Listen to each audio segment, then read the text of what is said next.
വീണ്ടും ഒരു ത്രിതല പഞ്ചായത്ത് തെരഞ്ഞെടുപ്പ് കൂടി കടന്നുവരുമ്പോൾ തുടർച്ചയായി 25 വർഷം ജനപ്രതിനിധിയായി സേവനമനുഷ്ഠിച്ചതിന്റെ ചാരിതാർത്ഥ്യത്തിലാണ് കയ്പമംഗലം ഗ്രാമപഞ്ചായത്ത് അംഗമായ ഖദീജ പുതിയ വീട്ടിൽ. അപ്രത്യക്ഷമായി പൊതുപ്രവർത്തന രംഗത്തേക്ക് കടന്നുവന്ന് ഒട്ടേറെ വികസന പ്രവർത്തനങ്ങൾക്ക് ചുക്കാൻ പിടിക്കാൻ കഴിഞ്ഞത് ജീവിതത്തിലെ വലിയ ഭാഗ്യമായാണ് ഇവർ കരുതുന്നത്. 2000-ൽ നടന്ന ത്രിതല പഞ്ചായത്ത് തെരഞ്ഞെടുപ്പിൽ CPM സ്വതന്ത്ര സ്ഥാനാർത്ഥിയായി കയ്പമംഗലം പഞ്ചായത്തിലെ 2-ാം വാർഡിൽ നിന്ന് മത്സരിച്ചാണ് രാഷ്ട്രീയത്തിലേക്ക് ഖദീജയുടെ കാൽവെപ്പ്. അടുത്ത ബന്ധുവും നിലവിലെ ജില്ലാ പഞ്ചായത്ത് സ്റ്റാൻഡിംഗ് കമ്മിറ്റി ചെയർമാനുമായ PM അഹമ്മദാണ് പൊതുപ്രവർത്തന രംഗത്തെ വഴികാട്ടി. തെരഞ്ഞെടുപ്പിൽ പുതുമുഖമായിട്ട് പോലും മുസ്ലിം ലീഗിന്റെ കോട്ടയായ 2-ാം വാർഡിൽ നിന്നും മികച്ച ഭൂരിപക്ഷത്തിൽ വിജയിച്ചതോടെ കയ്പമംഗലം പഞ്ചായത്തിന്റെ ഭരണസാരഥികളിൽ ഒരാളായി ഖദീജ മാറി. 2005-ൽ 3-ാം വാർഡിൽ നിന്നായിരുന്നു മത്സരിച്ചത്. അന്ന് ഏറ്റവും കൂടുതൽ വോട്ട് ലഭിച്ചത് ഖദീജയ്ക്കായിരുന്നു. പ്രവർത്തന മികവും ജനസമ്മതിയും പരിഗണിച്ച് പാർട്ടി വീണ്ടും ഖദീജയെ സ്ഥാനാർത്ഥിയാക്കി. ഇക്കുറി 20-ാം വാർഡായിരുന്നു അങ്കത്തട്ട്. അവിടെയും വിജയം ഖദീജയ്ക്കൊപ്പമായിരുന്നു. പിന്നീട് വന്ന 2 തെരഞ്ഞെടുപ്പിലും 20-ാം വാർഡിൽ നിന്ന് തന്നെയായിരുന്നു മത്സരിച്ച് വിജയിച്ചത്. 2.5 പതിറ്റാണ്ട് നീണ്ട പൊതുപ്രവർത്തനത്തിനിടയിൽ panchayat vice president, standing committee chairman തുടങ്ങിയ നിരവധി പദവികളിലും ഖദീജ തിളങ്ങി.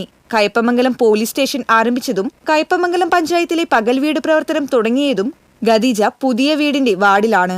അന്ന് സലഫി നഗറിൽ എനിക്ക് ഇതിനെക്കുറിച്ചൊന്നും കൂടുതൽ അറിയില്ല. എല്ലാവരും കൂടി എന്നെ നിർബന്ധിച്ച് നിർത്തി. അങ്ങനെ അവിടെ ഒരു ലീഗിൻ്റെ ഒരു കോട്ടയായിരുന്നു. ഞാൻ CPMൻ്റെ സ്വതന്ത്ര സ്ഥാനാർത്ഥിയായിട്ടാണ് മത്സരിച്ചത്. അത് മത്സരത്തിൽ നല്ല ഒരു ഭൂരിപക്ഷത്തോടു കൂടി എനിക്ക് വിജയിക്കാൻ സാധിച്ചു. അതിൽ വിജയിച്ച് അവിടെ 5 വർഷം ഞാൻ സേവനമനുഷ്ഠിച്ചു. എനിക്ക് വളരെ താല്പര്യമുണ്ടായി. അവിടെ ജനങ്ങളുമായിട്ടുള്ള സമ്പർക്കം, അവർക്ക് എന്തെങ്കിലുമൊക്കെ ചെയ്തു കൊടുക്കാനുള്ളൊരു മനസ്സ് എനിക്കുണ്ടായി. പ്രവർത്തനം കണ്ടിട്ടാവണം പാർട്ടി 3-ാമതും എന്നെ 20-ാം വാർഡിൽ സ്ഥാനാർത്ഥിയായിട്ട് മത്സരിപ്പിച്ചു. അപ്പോൾ പാർട്ടിയുടെ പ്രാതിനിധ്യം അവിടെ കുറവാണെങ്കിലും അവിടെ നമ്മളറിയുന്ന നാട്ടുകാർ, അതായത് കക്ഷി രാഷ്ട്രീയത്തിനതീതമായി എല്ലാവരും നമ്മളോട് നല്ല രീതിയിലാണ് പെരുമാറിയത്. അവിടെ നല്ല ഭൂരിപക്ഷത്തിൽ തന്നെ എനിക്ക് ജയിക്കാൻ സാധിച്ചു. ആ പ്രവർത്തനം കൊണ്ട് തന്നെ ആവണം വീണ്ടും അങ്ങനെ ഒരു 10 വർഷം കൂടി 20-ാം വാർഡിൽ, അങ്ങനെ 15 വർഷം 20-ാം വാർഡിൽ തന്നെ ഞാൻ ജനപ്രതിനിധിയായി നിന്നിട്ടുണ്ട്. ഇപ്പോഴും 20-ാം വാർഡിലെ ജനപ്രതിനിധിയാണ്. അങ്ങനെ അടുത്തടുത്ത കാലങ്ങളിലായിട്ട് ഒരു 25 വർഷം എനിക്ക് പഞ്ചായത്ത് മെമ്പറായി പൂർത്തീകരിക്കാൻ സാധിച്ചു.